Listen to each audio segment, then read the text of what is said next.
Good afternoon. Welcome to this plenary session. It's called the Co-City, Collaboration, Entrepreneurship, and Creativity. I'm Diana Lind, Executive Director and Editor-in-Chief of Next City, and we have a terrific panel here that's going to talk about inclusiveness, participation, collaboration, and what all that means in cities when we have smart city technology that has the promise of connection, but also sometimes there's obstacles to connecting people when we're all sort of communicating online. So we're going to open up this session by having each of our speakers give a little bit of an opening presentation about their own work, and then we'll dive into a bit more of a discussion, followed by questions from all of you. So just to quickly give you a sense of our lineup, starting from far right, we have Anthony Townsend, who's the research director for the Institute for Future. To his left, we have Fernando Rayon of Ecology. To his left, we have Peter Madden, the CEO of Catapult, Future Cities Catapult. To his left, we have Yang Hwang, of the National Information Society Agency. To his left, we have Abha Joshi-Ghani, who's the director of the Knowledge Exchange Learning at the World Bank. And to her left, we have Inigo de la Serna Hernandez from Santander. And Inigo and Fernando will both be speaking in Spanish, so you may want to put on your headsets for translation at that point. So Anthony, perhaps you can kick it off and tell us a little bit about your perspective on this collaborative city. So the issue that I'm going to bring up is the one of inclusion that you mentioned. I've just published a book called Smart Cities. The subtitle is A Great Exercise in Search Engine Optimization. It's big data, civic hackers, and the quest for a new utopia. So if you Google any of those words, hopefully you'll find my book.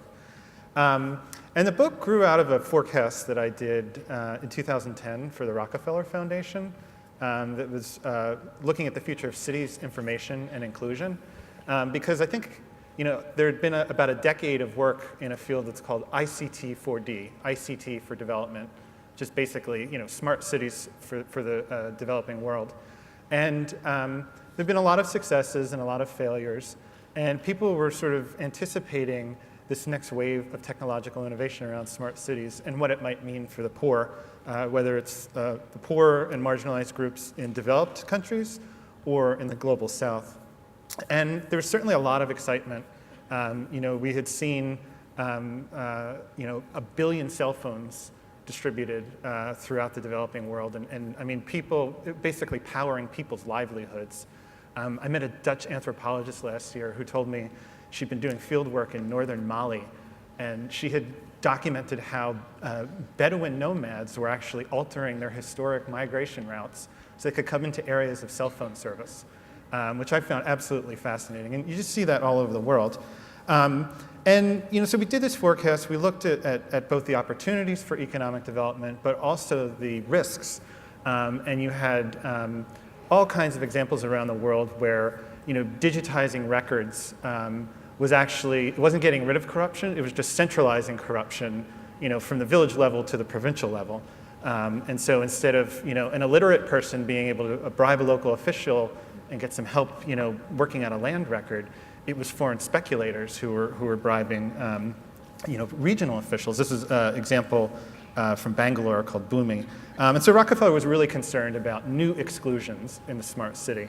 And so we mapped the opportunities, we mapped the dilemmas. But what was really interesting to me was this is around the time that IBM's Smarter Planet marketing campaign is really kicking into full gear.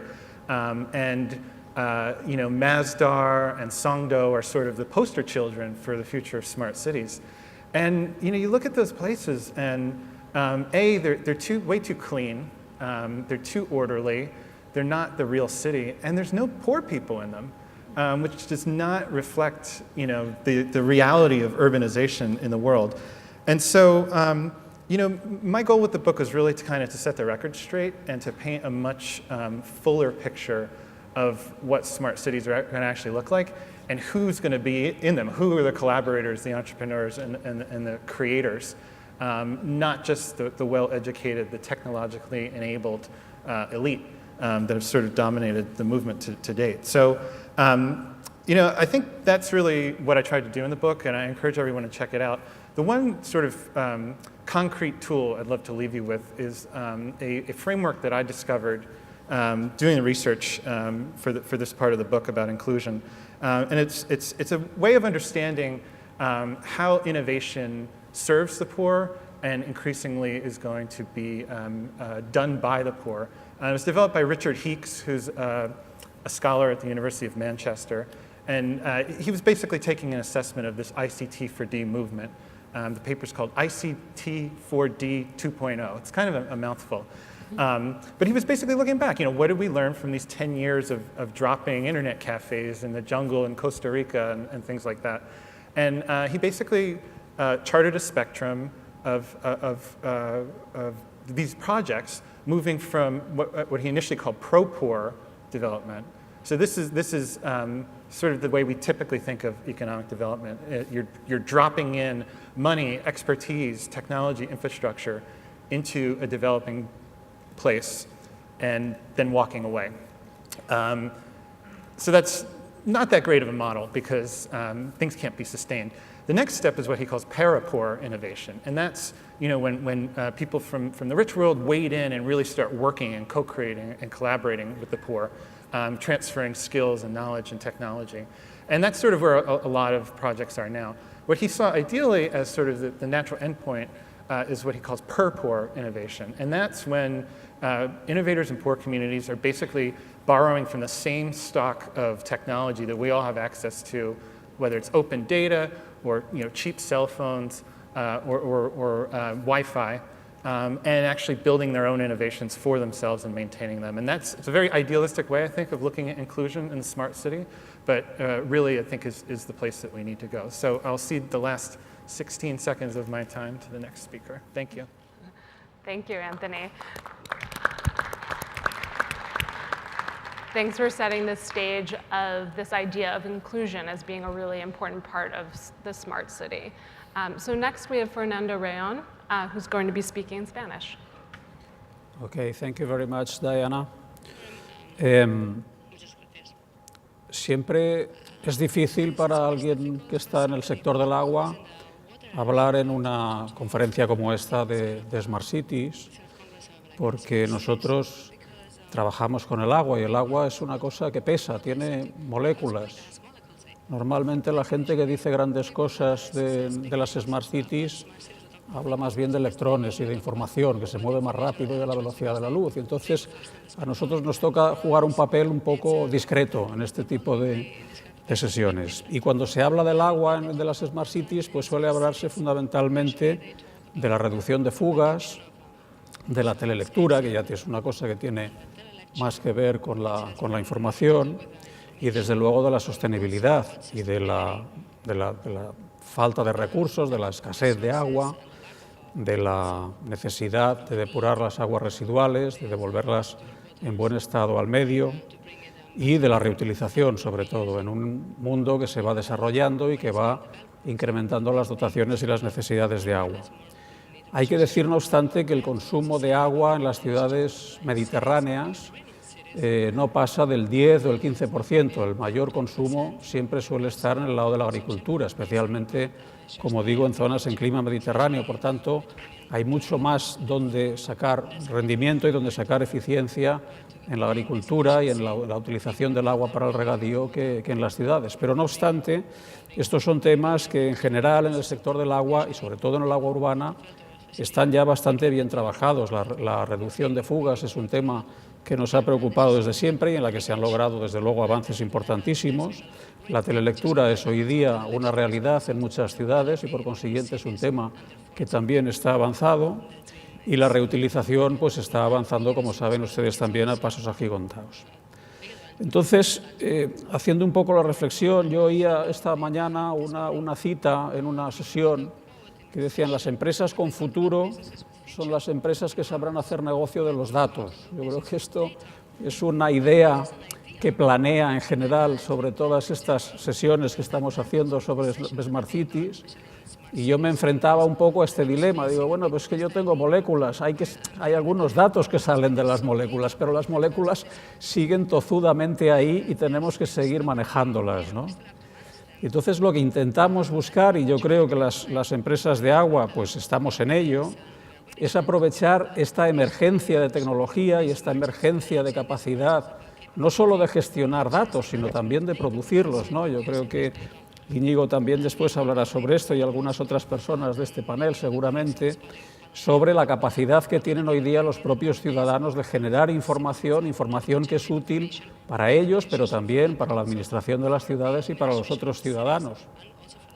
Y por consiguiente yo creo que las empresas de agua, los servicios de agua en general, debemos utilizar, y especialmente en situaciones de crisis económica donde hay pocos recursos para hacer grandes inversiones que requieren muchas veces la implantación de las nuevas tecnologías, pues debemos intentar aprovechar al máximo los activos que tenemos, no solo para dar un buen servicio de agua, eficiente, sostenible y adecuado para los ciudadanos, sino utilizar todos aquellos activos que hemos desplegado tradicionalmente durante nuestra actividad para utilizarlos con otros objetivos y con otros fines, utilizando al máximo la tecnología. Yo creo que este es el reto que tenemos no solo las empresas de agua, sino en general todas las empresas industriales que trabajan con material molecular, no electrónico, no a la velocidad de la luz, ¿no?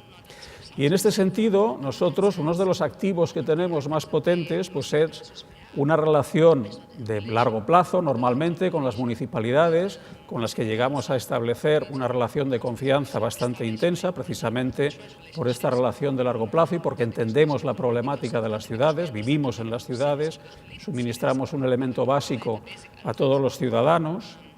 Tenemos, por consiguiente, un conocimiento muy profundo de lo que pasa en la ciudad, de los hábitos de los ciudadanos, de a qué hora se levantan, a qué hora se acuestan, qué hacen en los intermedios de los partidos de fútbol, donde nosotros notamos un pico en el consumo de agua que es bastante espectacular y, por consiguiente, sabemos qué es lo que pasa en la ciudad prácticamente en tiempo real y prácticamente en todos y cada uno de los domicilios.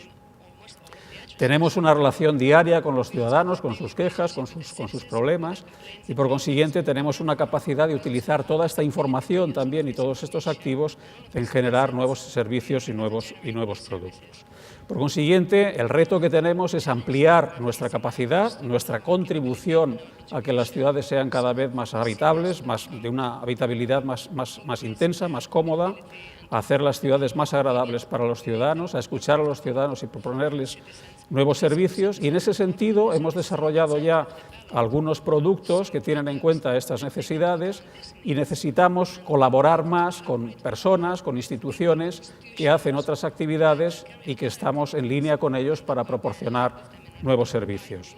En este sentido, recientemente nosotros hemos lanzado también una iniciativa nueva de colaboración, de fomento a la emprendeduría, que es otro de los temas que tenemos en nuestro panel, a base de constituir un fondo de capital riesgo con el que pretendemos fomentar el desarrollo de productos no necesariamente vinculados con el agua, pero sí con las ciudades, que se puedan apoyar en estos activos que decía que teníamos, de presencia, de relación de largo plazo, de conocimiento de lo que pasa en las ciudades y que pueden ser muy interesantes para desarrollar productos más imaginativos en el contexto de las Smart Cities. Yo creo que con esto estamos ya en plazo y desde luego encantado después de comentar las preguntas que ustedes quieran plantear.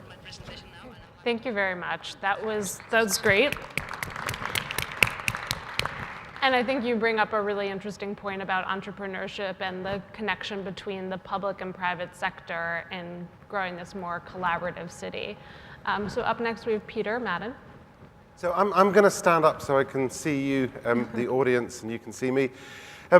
I think behind this plenary session is a kind of question, and it may be a false question. The question is there a conflict between smart on the one hand and participation on the other hand? And I'd like to start by saying smart is vital. I think in a world where we're going to have 9.5 billion people, a burgeoning middle class, and all of them want everything that you've got, we have to find ways to do things smarter on a finite planet. So smart goes without saying for me.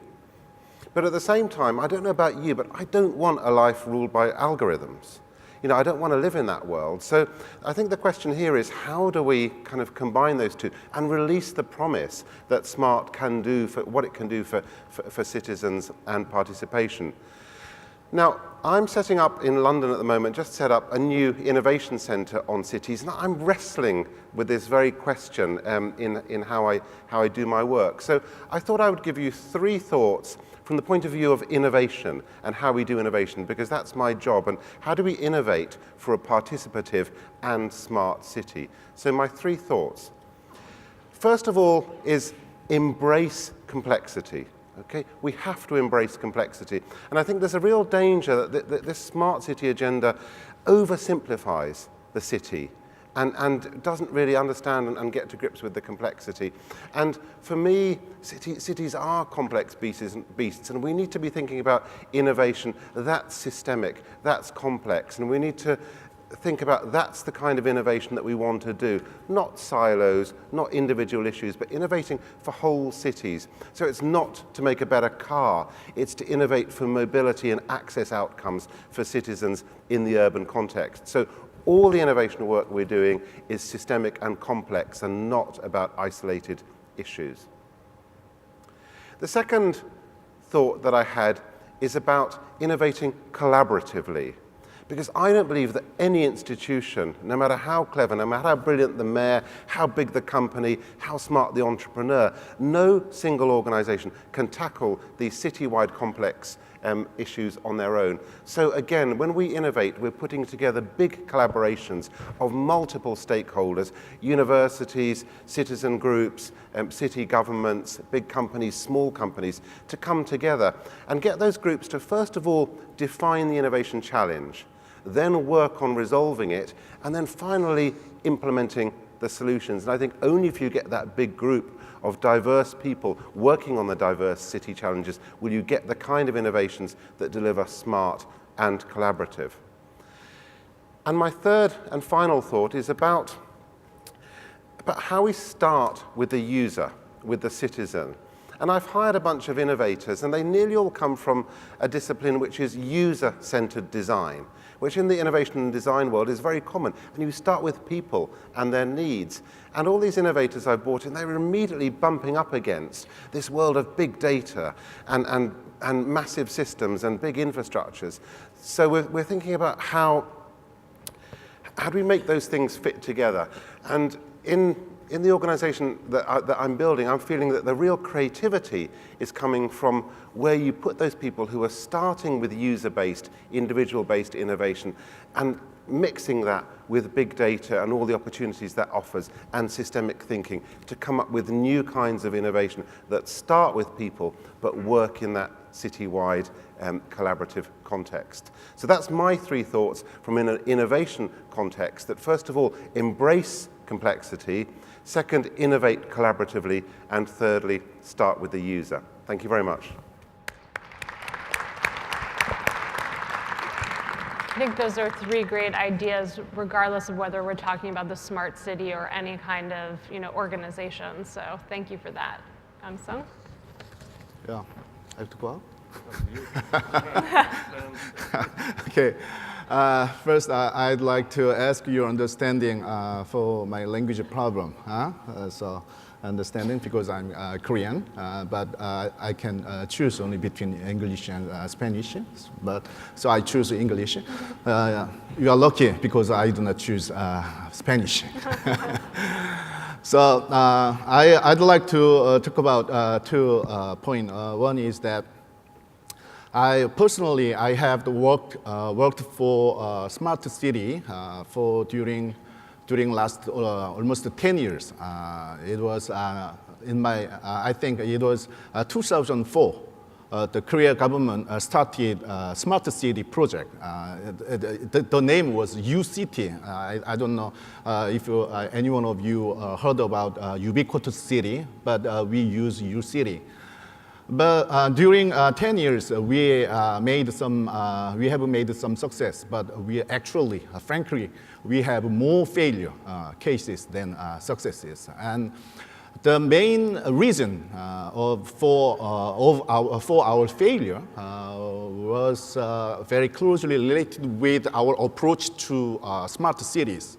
So at first, in the beginning, we think we need to make city infrastructure intelligent. So put sensors into city infrastructure and do every effort to upgrade the city infrastructure.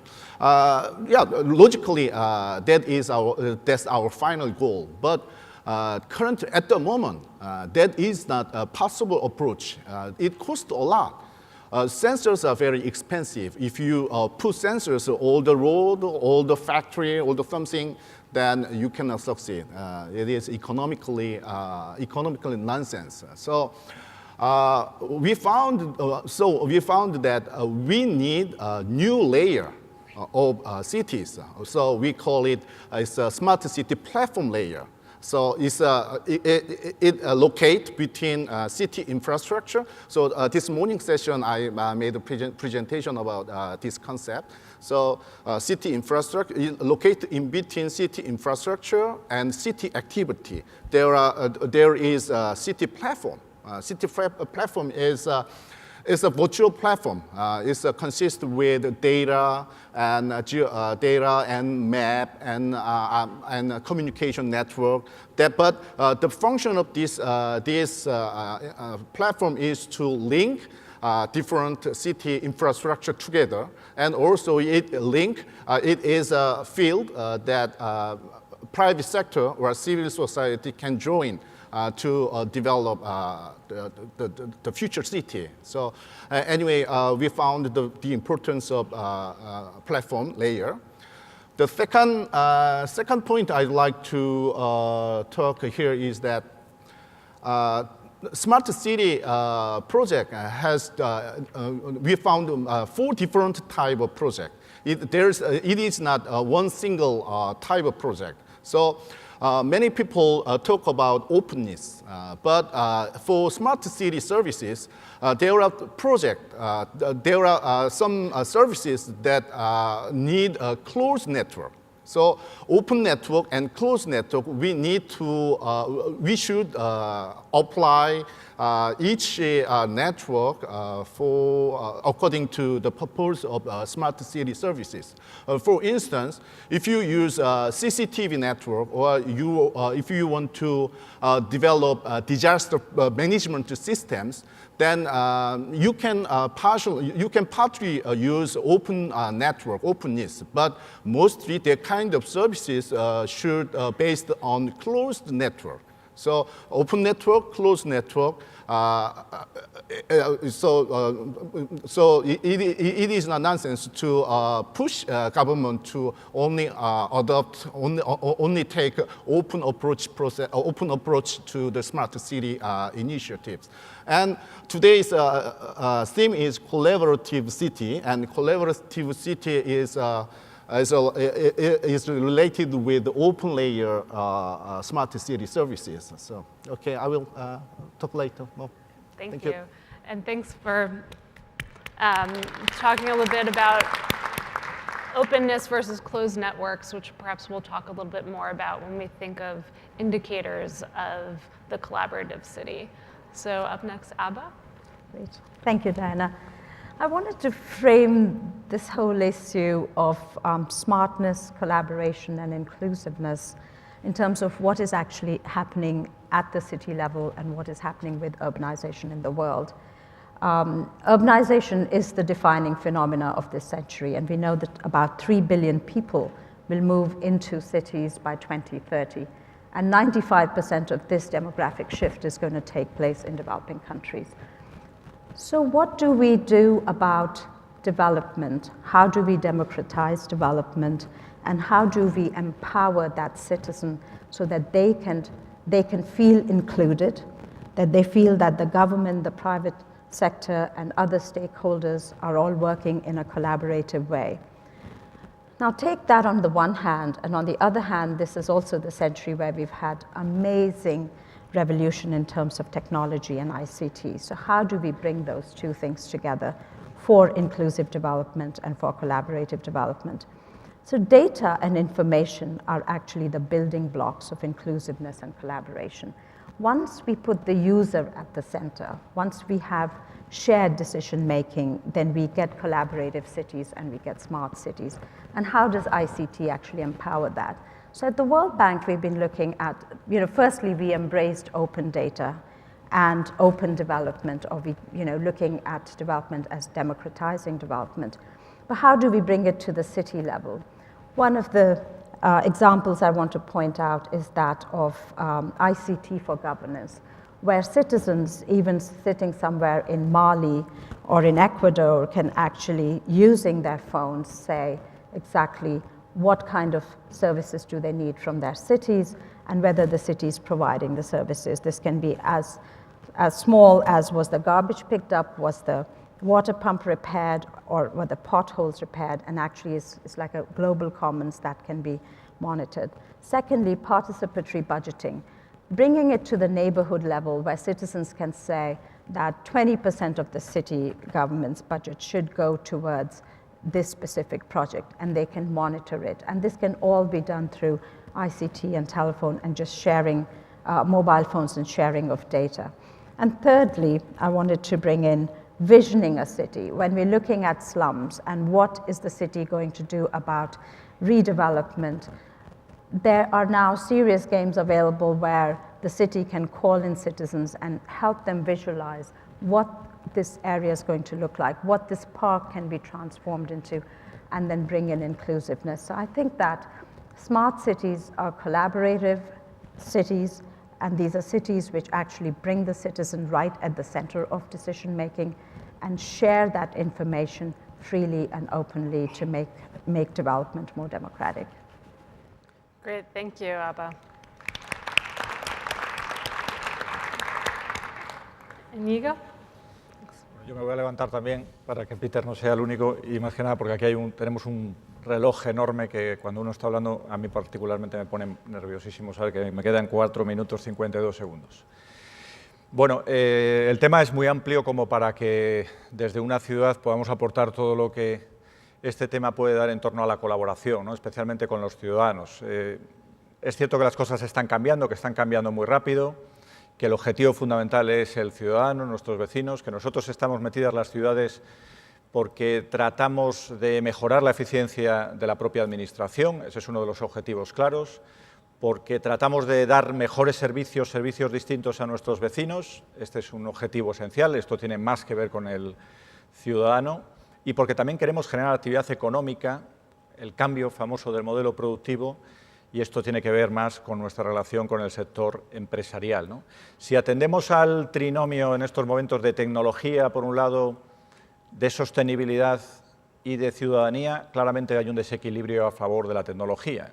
Llevamos mucho tiempo hablando de tecnología, apenas hemos hablado de modelos de negocio y sostenibilidad del sistema, que ya se ha apuntado aquí, y prácticamente hemos dejado al ciudadano un poco hasta la fecha de lado, ¿no? Colaboración. La colaboración con el ciudadano también es distinta. Estamos gestionando de manera diferente nuestras ciudades o estamos empezando a gestionar de manera diferente. Luego, la colaboración con los ciudadanos también es distinta, ¿no? Nosotros en Santander y en otras muchas ciudades venimos utilizando la tecnología para favorecer esa forma diferente de relacionarnos con nuestros propios vecinos. Utilizamos sistemas que en el fondo pueden ser tradicionales, pero con formatos totalmente distintos. El sistema tradicional de dar información al ciudadano, de arriba a abajo, ahora lo hacemos con la realidad aumentada. Uno le puede decir al vecino de una manera distinta cuándo llega un autobús a una parada, qué bicicletas están libres en una estación, qué agenda cultural tiene en su ciudad, puntos de información turística, qué se vende en los comercios que tenemos alrededor y un largo etcétera. Son muchos de ellos servicios que hasta ahora no podíamos ofrecer al ciudadano y que la tecnología nos permite hacerlo. Luego tenemos la información de abajo arriba, es decir, el ciudadano no solo quiere recibir información, quiere poder trasladarnos información. Para eso está el censado participativo. En Santander tenemos una experiencia magnífica con una aplicación que se llama El Pulso de la Ciudad desde hace ya bastantes meses. Hoy, de cada 4 quejas que recibimos en la ciudad, 3 se hacen ya a través de un sistema que de una manera muy intuitiva permite trasladarnos si un banco está roto, si hay que cambiar una farola. Hemos cambiado la forma de gestionar internamente todo este sistema, reportando la evolución de la incidencia al ciudadano, y esto pues está estimulando mucho la actuación directa en muchos barrios. Y por último, un sistema más transversal, que esto sí que lo permite la tecnología, sobre todo las redes sociales, pero hay iniciativas o plataformas como la que tenemos de Santander City Brain, un laboratorio de ideas, todo el mundo aporta sus ideas o problemas de la ciudad, formas de solucionarlos, se opinan sobre las ideas de otros, nosotros sacamos concursos para premiar las mejores ideas y para poder aplicarlas, ¿no? Todo esto forma parte de un nuevo ecosistema de relación con el ciudadano que tiene sus ventajas y que también tiene sus inconvenientes. Hoy en el panel de Open Data, además de decir la frase en relación a las empresas, se ponía un ejemplo muy sencillo. Decía, bueno, hicimos una prueba para saber en Boston cuántos agujeros había en el pavimento. Y resulta que había un barrio que tenía un montón de agujeros y había otra gran zona de la ciudad en la que prácticamente no había agujeros. El barrio en donde más agujeros había era el barrio, curiosamente, con mayor poder adquisitivo. El barrio donde menos agujeros había en el asfalto era el barrio con menos poder adquisitivo.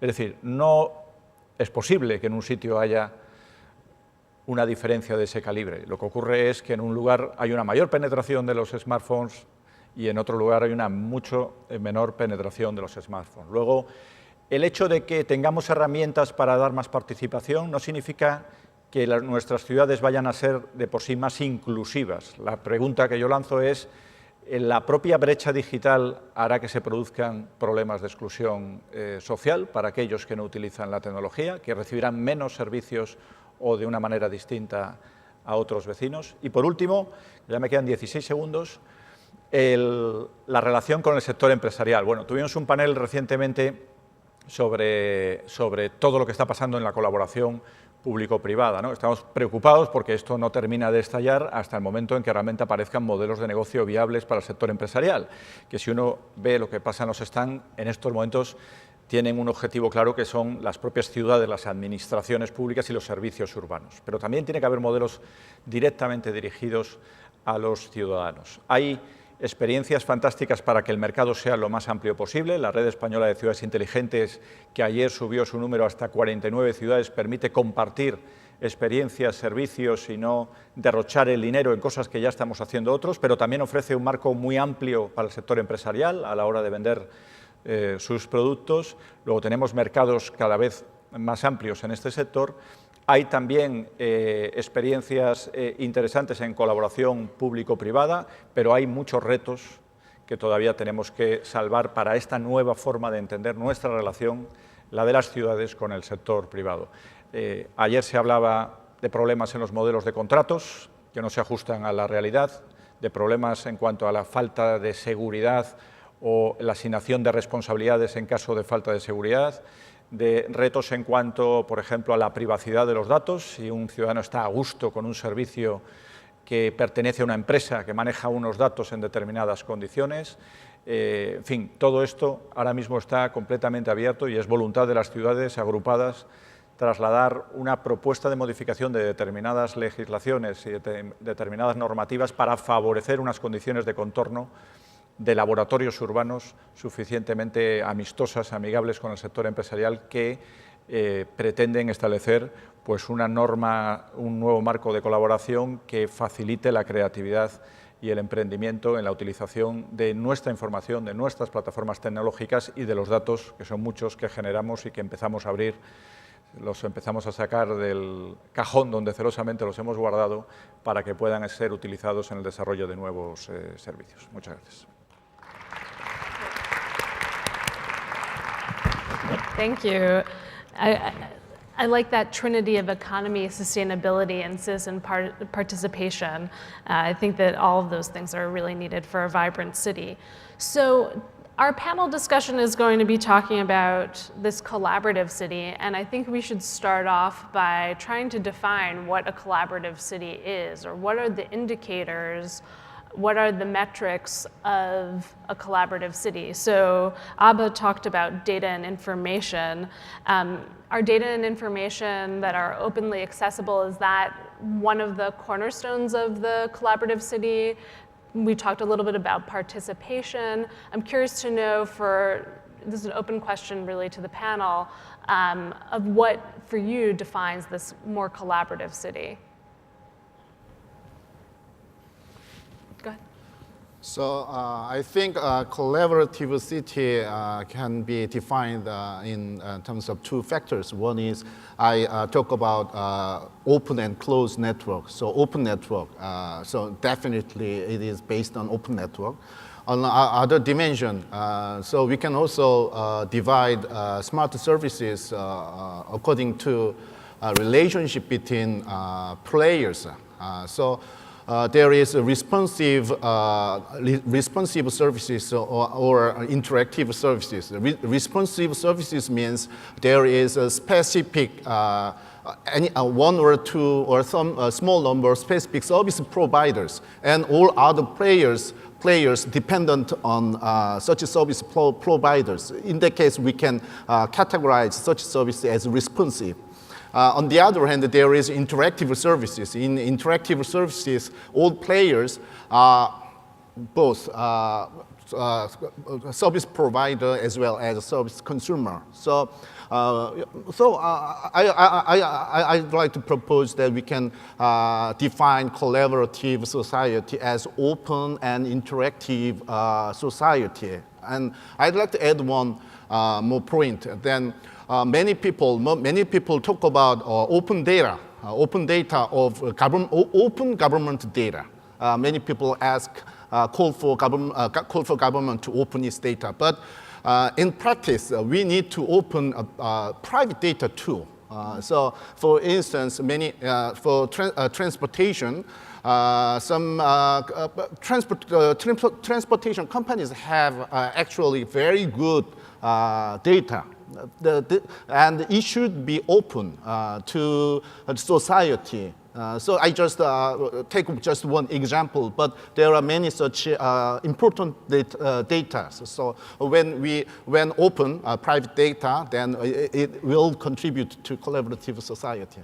Can I just add? I think that you can have mechanisms that enable an open and collaborative city, and I think digital inclusion, all the issues around digital inclusion will be important, but ultimately it's got to be about outcomes. Inequality, education levels, and health levels. And for me, a collaborative city is one that's delivering those citizen outcomes, and we mustn't get too hung up on the processes by which they happen. We need to keep both in mind. I think that's a great point, yeah.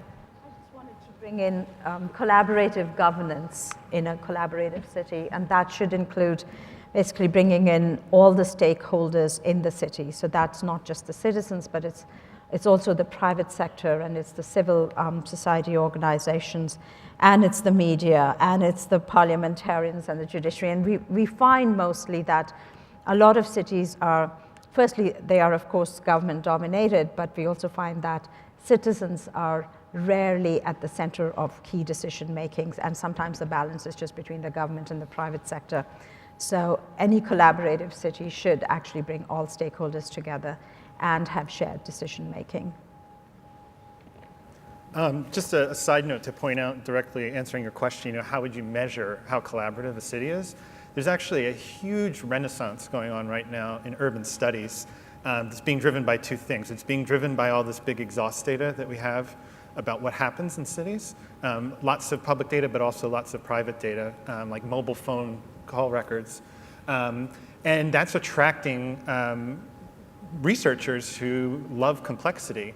There's a whole swath of physicists and data scientists now that are turning their minds and their tools towards understanding cities. And it turns out that almost everything about cities can be explained through collaboration or interaction in social networks. And that's basically what cities are is accumulated interactions in social networks. So I guess the simple way to put it is a city that doesn't collaborate dies. So speaking of collaborations, Peter, you had mentioned some big collaborations that are happening in cities between, the city, academic institutions, private entities. I'm curious to know from the panel if there are particular examples of these kinds of big collaborations. I know in Santander there's a collaboration with the bank.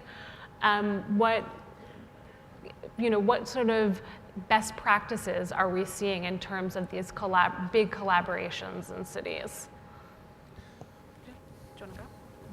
Bueno, yo creo que la colaboración con varios socios, con varios stakeholders, partners, pues ha existido siempre, ¿no? Lo que pasa es que la tecnología favorece mucho que se haga con mayor impulso. Lo favorece porque nosotros las administraciones no innovamos. Luego tenemos que aprovechar, por un lado, el conocimiento de las universidades, que es importante aprovecharlo, y sobre todo la capacidad que tienen las empresas para desarrollar productos y desarrollar servicios. Lo que nosotros tenemos que hacer básicamente no es tanto financiar, porque no podemos, porque no tenemos capacidad en estos momentos, pero sí crear un marco suficientemente seguro, suficientemente estable y suficientemente atractivo para el sector empresarial. Y esa es nuestra responsabilidad, ¿no? Yo creo que la creación de este tipo de colaboraciones, muy impulsada por la Comisión Europea, que ahora mismo plantea que cualquier iniciativa tiene que formar parte de un proyecto con participación público-privada y con un rol importante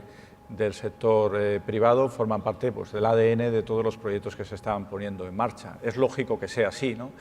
La iniciativa privada consigue en muchas de estas iniciativas desarrollar proyectos, prototipos, servicios que luego va a poder implantar en otras ciudades, ¿no? En muchos casos, en esta primera etapa, estamos ensayando algunos de estos nuevos servicios, lo cual genera también incertidumbres en el marco de la colaboración público-privada sobre la dependencia de determinados prototipos por parte de las ciudades a la hora de luego sacar grandes concursos públicos en relación a este asunto, ¿no? Pero prácticamente, al menos en Santander, todas las iniciativas que tenemos, y tenemos en estos momentos casi 11 proyectos europeos con una inversión global de 47 millones de euros, todas tienen colaboración de distintos sectores empresariales, y es habitual que desde las administraciones firmemos acuerdos con el sector privado. Yo voy a firmar uno en cuanto acabe de aquí con Microsoft, para tratar de poner en marcha iniciativas que ellos están desarrollando con éxito y que les permitan no solo tener visibilidad, sino probarlas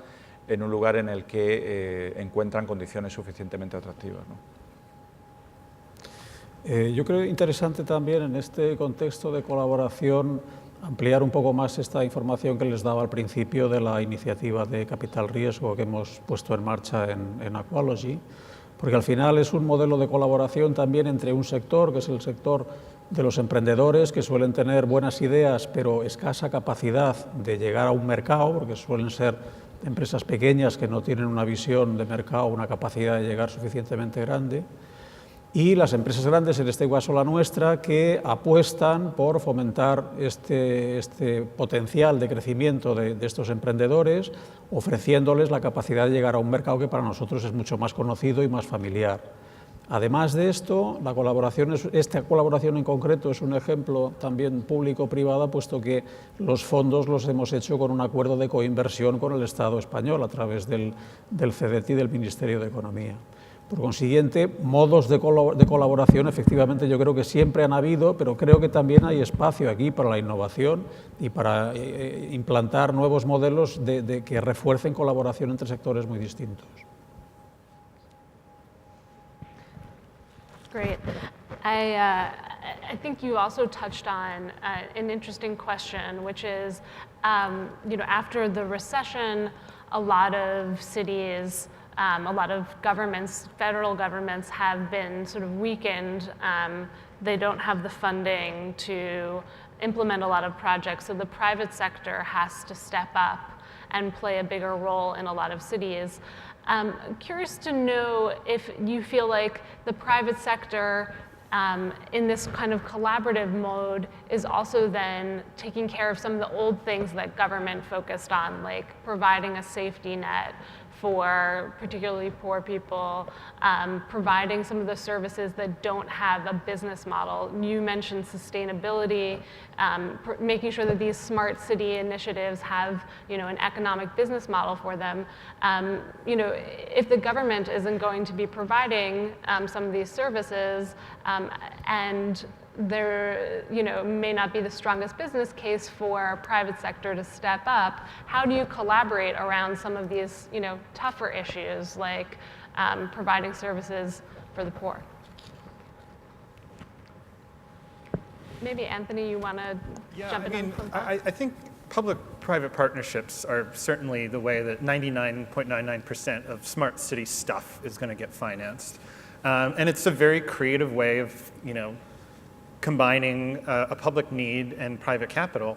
But a lot gets lost, I think, in them. And I think we need to tread carefully and manage the risks of public-private partnerships around smart cities as we go forward, because, it's not in a corporation's interest to provide service to a person who can't pay for it.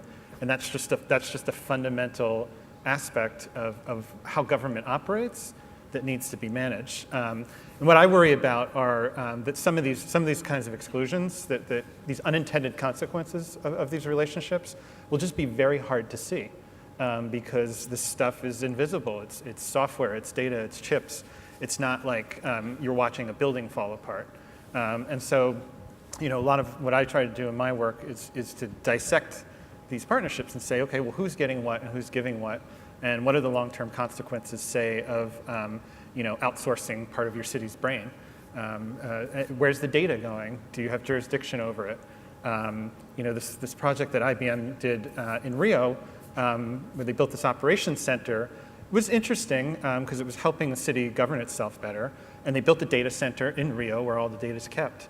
But when that solution is then sold to another city, where's the data center going to be? They probably can't afford to buy one like Rio did, so it's going to have to be centralized somewhere. Is it even in your country? And these are the kinds of things that when you start to pry apart some of these solutions, I think you start to map things that may not necessarily be in the public interest. I'll stop there. Just in terms of how does the private sector come in and provide services, I think there's also a myth about the poor not being able to pay for the services that they receive. What we find is that actually the poor pay a lot more for water, for example, and most of the subsidies go to the middle and upper class in developing countries.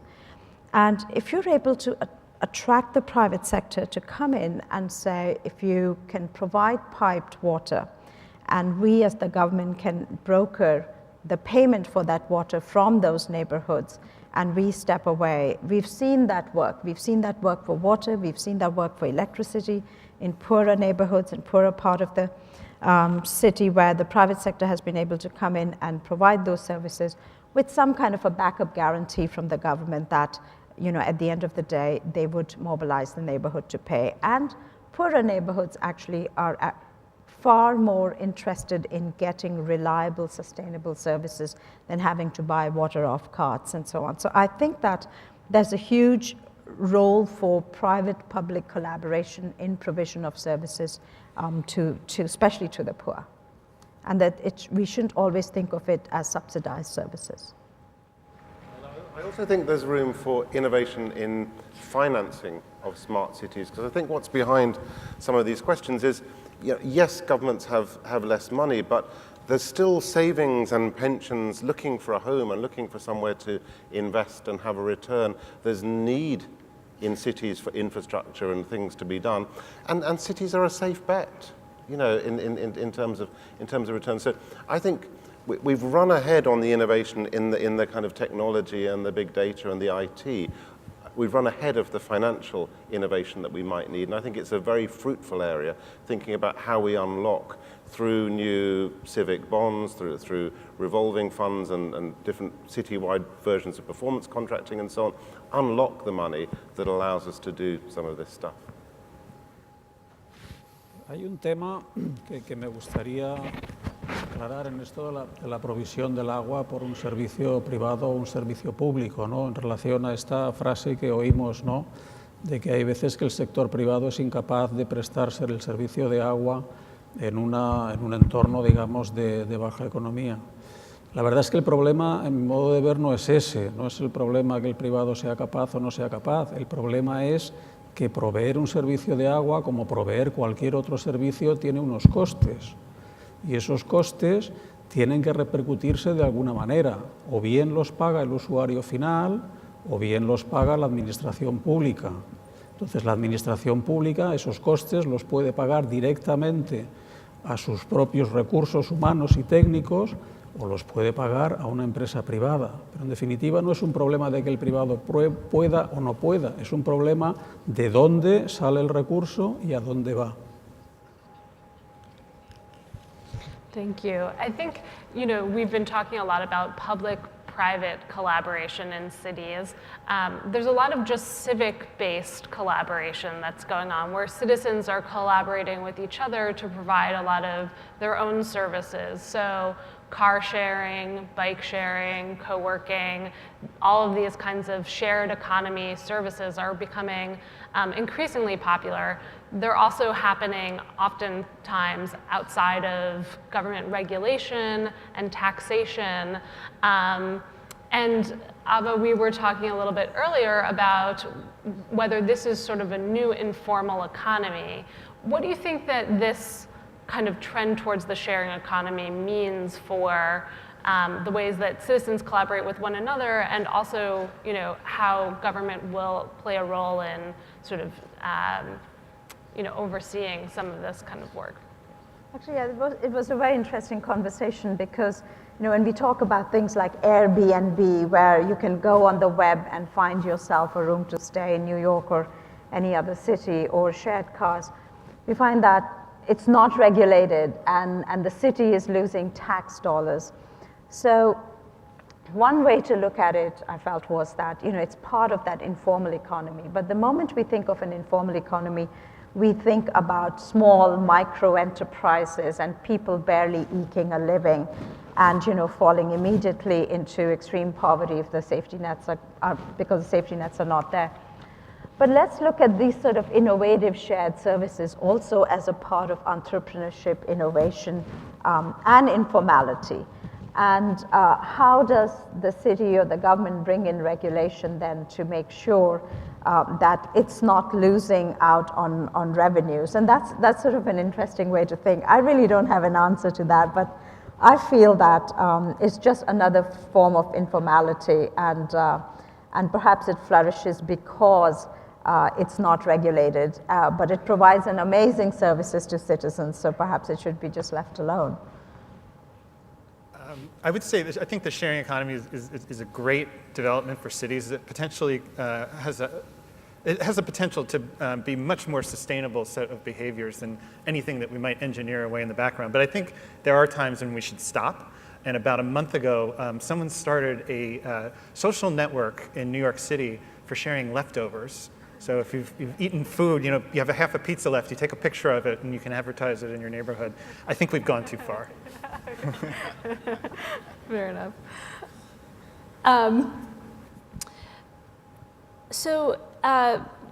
Peter, you were talking about embracing complexity and the importance of kind of using smart cities, using smart city technology to embrace the complexity of a city. How do you see the sort of algorithms changing the way that cities are functioning in terms of, are we oversimplifying some of the, some of our solutions to things like, a traffic jam or, stopping water leakages in pipes, things like that. How can cities better embrace complexity? I think it was a nice idea, but I wonder what that looks like in practice. Well, I think let's look at the reality today. Most of us that live in cities, we find that cities do things that fight against each other. So one city department will do something that makes life easier for the car, but causes problems for crime or health or pollution. And too often we run our cities in silos, very short term and very siloed. And one of the things I think the SMART agenda allows the possibility of doing is thinking about our cities in a more joined up way, and about how what the externalities are of doing one thing in a city, and can we measure and calculate that, and also then therefore what are the beneficial things of putting in pieces of infrastructure that deliver multiple outcomes. And I think one of our problems in the modern city at the moment is, it's quite easy to get a road financed because people understand what it does in a very narrow sense and in a financing sense, but things like mobility outcomes or access to services that what we really want, they're much more difficult to model and to fund and to prove the outcome. So big data and the smart city agenda offers us the potential to model that complexity and do things differently if we use it wisely. Good point.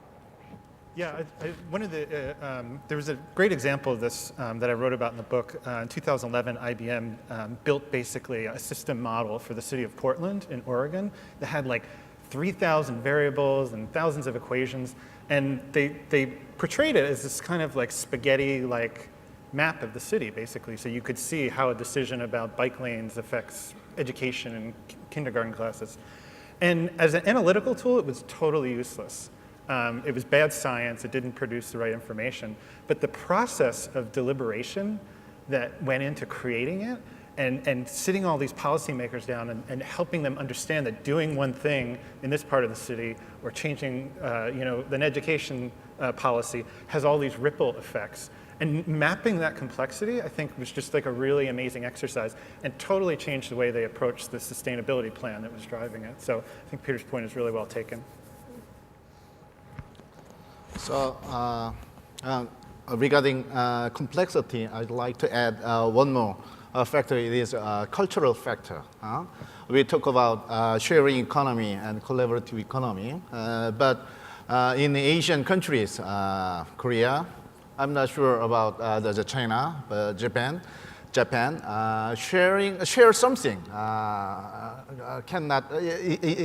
it's very difficult to do something. So cultural factors are actually very strong in very strong factors. So as mentioned, the complexity is key issues, and if we add one more factor, the cultural factor, it becomes extremely complexity. Sí. Okay. Good. Bueno, yo en cuanto a lo de compartir, creo que hay iniciativas, algunas se han comentado aquí, muy interesantes. Cuento una, la más reciente, de la última aplicación móvil que hemos desarrollado en Santander para pagar el estacionamiento limitado. Con esta aplicación lo que se permite es que si uno ha comprado un tiempo y no lo emplea, puede elevar el tiempo restante a la nube una vez que ha salido con su coche, y otra persona en cualquier lugar de la ciudad puede coger ese tiempo que ya ha sido comprado de la nube para emplearlo en su propio vehículo. Puede coger media hora que le ha sobrado a otra persona que no ha utilizado el servicio, ¿no? Aquí en Barcelona hay una aplicación todavía más avanzada porque hace que uno pague en tiempo exacto que está ocupando la plaza, ¿no? Pero es una forma también de compartir, no solo el car sharing que comparte uno y que funciona, bueno, pues de aquella manera, porque eso es un servicio que no termina tampoco de tener una grandísima acogida, de compartir muchas de las iniciativas y de los servicios que hasta ahora pues no se han sido utilizados por varios ciudadanos a la vez. En cuanto a la complejidad de todo esto y de si todo esto realmente va a permitir una gestión distinta también, mucho más compleja de las ciudades, yo estoy absolutamente a favor. Es cierto que hay muchos datos que se generan en las ciudades que son useless, que no se van a utilizar, y que es cierto también que podemos caer en la tentación de que empezar a colocar sensores para medir cosas que realmente no aporten valor. Y Richard Florida hablará de lo que es la creatividad, que tiene un famoso y muy buen libro sobre ciudades creativas, pero para que de la creatividad se pase a la innovación hay que encontrar el valor y ponerlo digamos, en funcionamiento, en venta, ¿no? Creo que hay muchas de las cosas que estamos haciendo que no tienen detrás ese modelo de negocio al que hacía referencia, y por lo tanto tendremos que buscar una manera de hacerlo sostenible desde el punto de vista económico desde las ciudades junto con las empresas. Pero hay otras muchas maneras de conseguir servicios hasta ahora desconocidos. En la movilidad hay muchos ahora, porque digamos es lo más intuitivo, lo más sencillo, ¿no? Uno puede coger toda la información del tráfico urbano a través de un proceso de Open Data y generar una aplicación móvil para, cobrando una cantidad, conocer cuándo va a llegar el autobús o conocer si hay plazas de taxi disponibles, etcétera, etcétera, ¿no? Bueno, pues ese es un servicio con claro valor añadido que puede tener su negocio detrás, pero hay que todavía hacer un esfuerzo importante para, detrás de todo esto, encontrar un sistema que realmente haga que sea sostenible, ¿no? Actually, I wanted to bring in this angle of efficiency and outcome. So we know that cities can track public transport and peak hours and release more buses and so on during peak hours, knowing where the congestion is or where people are waiting. But I think going further, we've seen that mapping of outcomes, where tax dollars were spent in terms of if you built schools or you bought textbooks for schools in poorer communities, did they actually reach there? And you can visualize and map those outcomes using the data and show it to citizens, and the citizens can actually demand accountability from the government. The World Bank has done that in terms of mapping all the projects in terms of outcome and seeing where was the funding spent and where were the outcomes better. I know that the Health Collaboratory in US looks at where money is spent in terms of health insurance and where the health outcomes are better. And you can see that there's a huge discrepancy, that it's not always where you're spending more that the outcomes are better. So that's one. And then citizen feedback. Are the services actually reaching them? So is the government or the city targeting the right places to put additional services?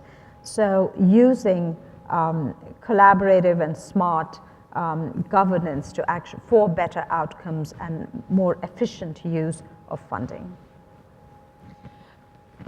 So Fernando, when we spoke earlier, you were talking a little bit about how Ecology has gone from thinking about itself as a sort of water company to from a water department to really kind of looking more holistically as the city itself. So moving beyond these silos that Peter was talking about, and I think that's a really interesting example. And I wondered if you could talk a little bit about how, what that mindset change was like, and what it has changed in terms of what Ecology does in a city. Well, the thing is that I think it's unavoidable that there will be this platform that you talked about before. I mean, normally each service is considered to be a silos, but technology is giving place to a new scheme where all the services go all together, and there is a vision of the city, not many visions of each service, but a vision of the city. So this model is a new one. It is not defined yet. It is not known who will be responsible of what. So we are working, everybody, on building a new model, changing the paradigm of how managing the city. And I think the responsibility of each service is to go further in this way, just to settle up a new system to work. But this is naturally a collaborative system, because we are specialists in water, people coming from, I don't know, Endesa is a specialist in energy, and we have to learn how to work together just to build a new city, a better city. And I think we don't know where we are going. We know the final end, but we don't know the way, and we must work on this way. And this is why we thought that trying to put the entrepreneurial culture inside our utility culture is a good thing. And so that's why we have settled up this system with the entrepreneurship system and the venture capital, just to learn how to cooperate with people who have a mentality that is quite different from ours, and it is necessary to require this kind of thing. So we are working on things that are not usual for us, but that they are teaching us the way we have to follow just to reach another system of managing the cities. Yeah, I think that's a great example of how, cities are so huge, no one department or even siloed departments aren't going to be able to tackle all the issues. It's really this more collaborative city that will allow us to actually take on some of these much bigger challenges beyond just civic participation, but issues like climate change, population growth, all of those kinds of big topics. So I have a few more questions, but I'm sure that there are also a lot of questions from the audience. So we'll open it up to the audience then. And I think there are some microphones, so if you wouldn't mind going over to a microphone to ask your question, we can then answer it from there.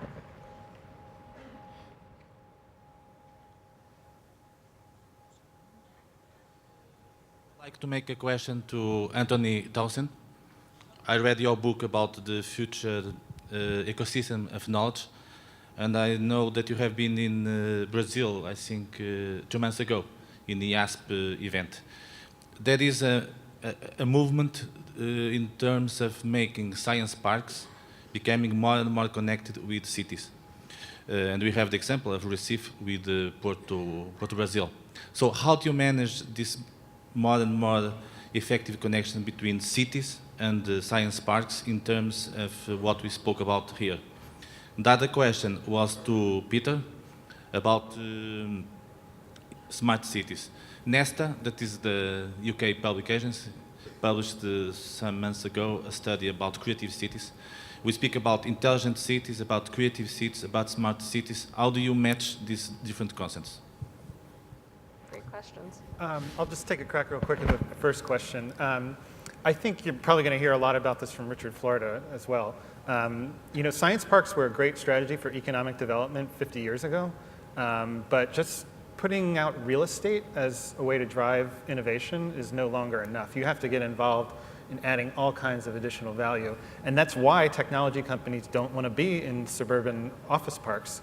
They want to be in central cities and in the most vibrant and creative and tolerant central cities. So I think, you know, thinking about how you build a science park in the future, it has to be embedded in the city. You have to do a lot more than just provide office space. You have to manage the whole process of innovation.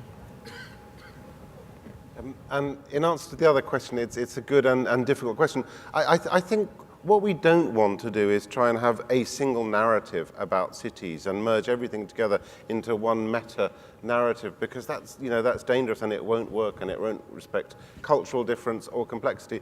So I think it's fine to have different approaches as to what makes cities successful and what makes cities work. And some people talk about DIY cities, do-it-yourself cities, other people about resilient cities, other people about creative cities, smart cities, and so on. And I think they're all approaches to what we need a city to be successful. So I think it's fine to have that dialectic or those tensions between those different stories, because that's what we need to create better places. Great. We have another question. My name's Frank Dominy. I'm just a telephone engineer. You've been talking about silo thinking this afternoon.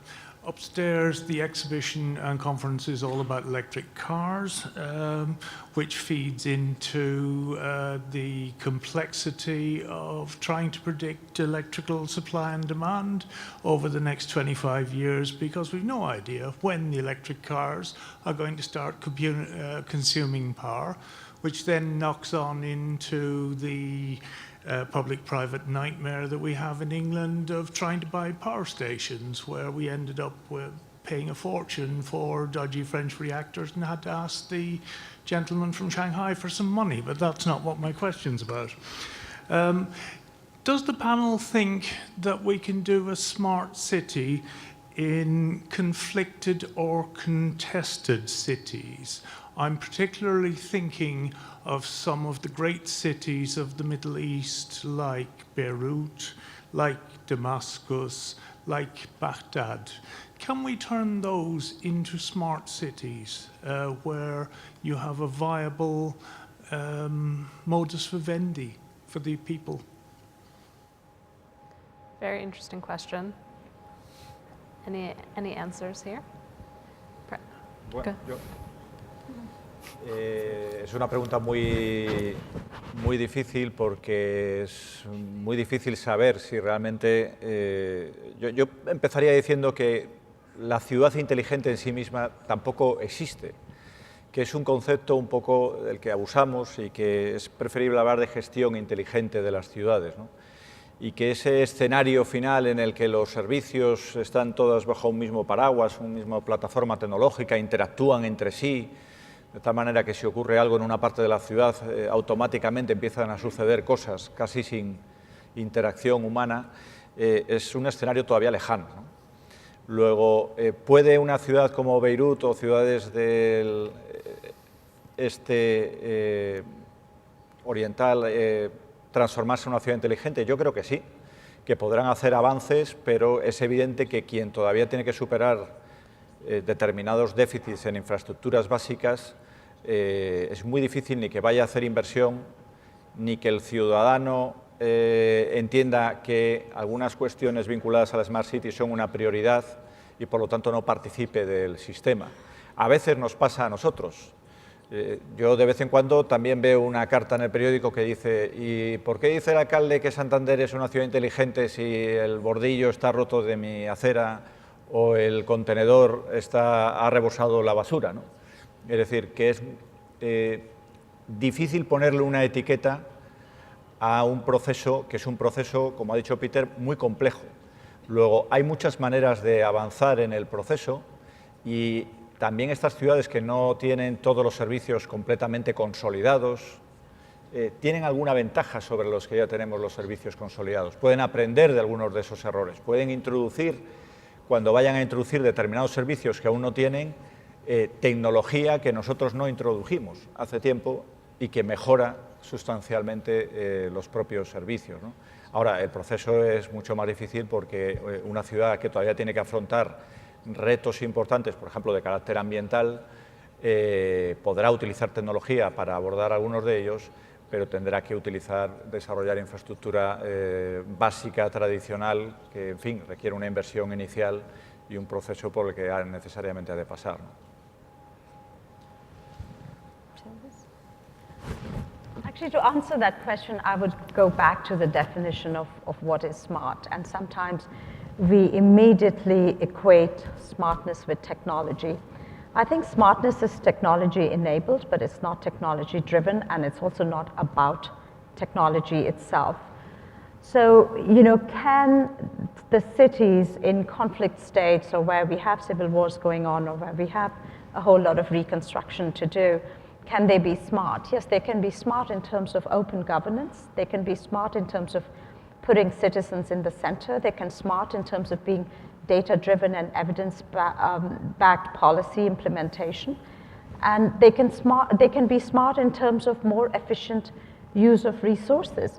And if they have the technology to enable that, that's great. But I think that, given that the physical infrastructure is down, then are we thinking, oh, if they don't have the sort of technology which is available to the West, can they still be smart? I think yes, it depends on how we define smartness. And if we look at post-conflict countries like the Democratic Republic of Congo, they are in fact using very simple mobile technology to engage citizens in every decision that they are taking. And they're putting away those huge barriers which came through civil war and other things by being inclusive and getting all kinds, citizens from all parts of life to come together and build a new country. So I think, yes, smartness is about how you take decisions, how you use your resources, and how inclusive and collaborative you are. And if there's technology there, then that enables it and makes it better as well. Great, we have another question.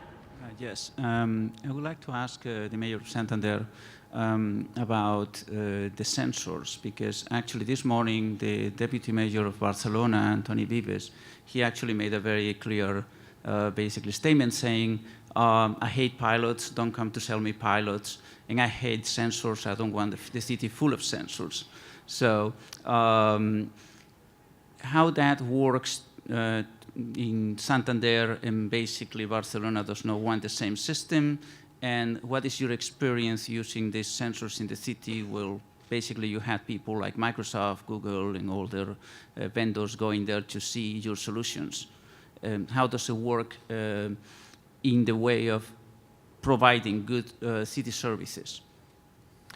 Bueno, el caso de Santander, nosotros arrancamos hace tiempo con un proyecto a través del cual hemos hecho un gran despliegue de sensores. En estos momentos tenemos más de 12.000 sensores de todo tipo que realizan mediciones pues desde saber si una plaza de aparcamiento está libre en superficie o no en todo el centro urbano, hasta determinar el grado de humedad de los parques para hacer un riego inteligente, conocer los parámetros ambientales para modelizar también algunas de las acciones que estamos teniendo en cuanto a la lucha contra el cambio climático, muchos sensores relacionados con la movilidad, etcétera, etcétera, ¿no? Uno puede colocar efectivamente sensores para muchas cuestiones, para controlar y para gestionar mejor los servicios. El modelo realmente no es un modelo que tenga que residir necesariamente única y exclusivamente en los sensores. El modelo por el que nosotros estamos apostando es un modelo abierto, que por otro lado es el que sigue la Comisión con la nueva plataforma Fireware. Es un modelo en cierta medida estandarizado y muy similar al que el Barcelona City Protocol plantea, es decir, una gran plataforma tecnológica en la que podrá haber unos sensores, unos estáticos, otros dinámicos, porque los tenemos en los autobuses también dando información de carácter ambiental, además de tráfico, y el propio ciudadano que tiene su sensor y que también nos está mandando ya información al propio sistema, ¿no? Con toda esa red, el gran reto que tenemos es cómo cogemos servicios que ya tenemos y lo incluimos en la misma plataforma, que en nuestro caso gestiona o está gestionada a través del IDAS, un sistema de la empresa telefónica, y almacenado en un gran repositorio de datos, ¿no? Cómo, si yo tengo un contrato de residuos, cómo engancho toda la información de mi gestión de residuos a esta plataforma. Lo que hemos hecho es incluir en el pliego de condiciones una parte importante presupuestaria destinada a incorporar tecnología a los contenedores, a los camiones. Por cierto, voy a hacer publicidad, hemos adquirido los que precisamente están en Ros Roca, justo en la entrada, y que comenzaremos a colocar ahora. Y la obligación, eso sí, de enviar toda esa información a la misma plataforma tecnológica donde tenemos el resto de sensores. Con el caso del agua estamos haciendo lo mismo a través de un acuerdo de colaboración con la empresa Qualia, con un sector de la población.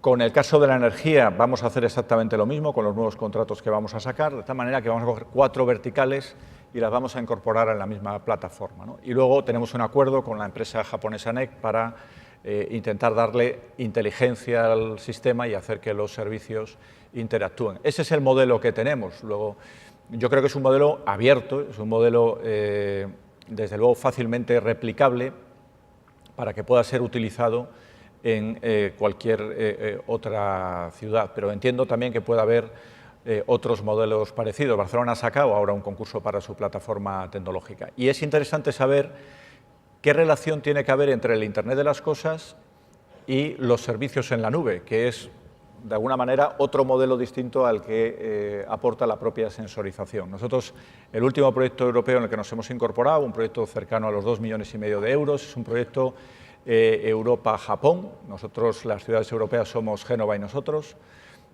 Vamos a realizar una unión entre toda la información que se genera con el Internet de las cosas y cómo esta información se puede trasladar también, no solo como dato, sino también como dato más desarrollado o agrupado en la nube para poder ser recogido desde cualquier otro lugar y utilizado adecuadamente, ¿no?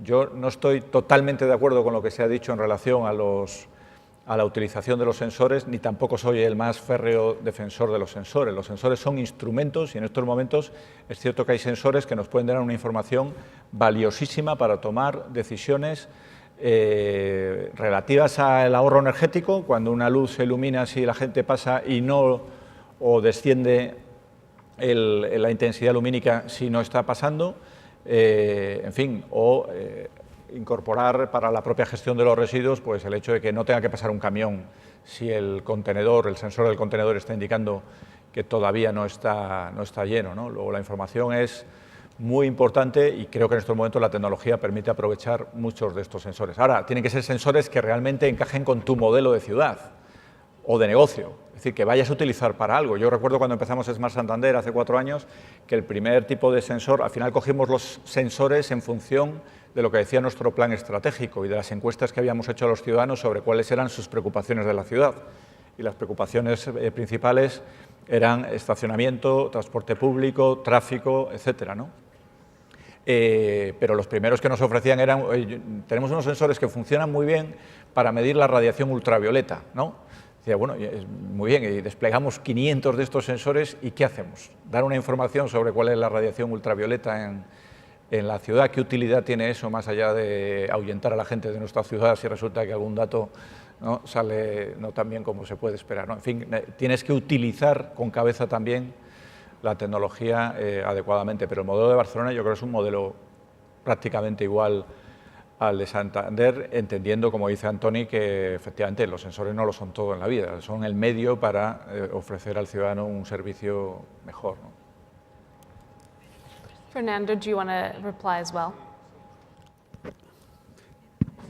Bueno, más que una respuesta, yo quería por alusiones, en vista de que veo que el alcalde de Santander está contento con nuestro competidor, que es el que suministra agua en su ciudad, de ofrecerle también un producto que nosotros tenemos que encaja muy bien en este esquema. Es un producto que utiliza una modelación de la calidad del agua del mar para orientar a los bañistas sobre la conveniencia de que se bañen o no. En el segundo año, porque este producto tiene ya 3 años, es un producto para teléfono móvil, para smartphone. En el segundo año le quisimos dar esta componente de participación, con lo cual el usuario del teléfono puede enviar información sobre la playa que se procesa después, sobre la existencia de medusas o sobre otro tipo de condiciones.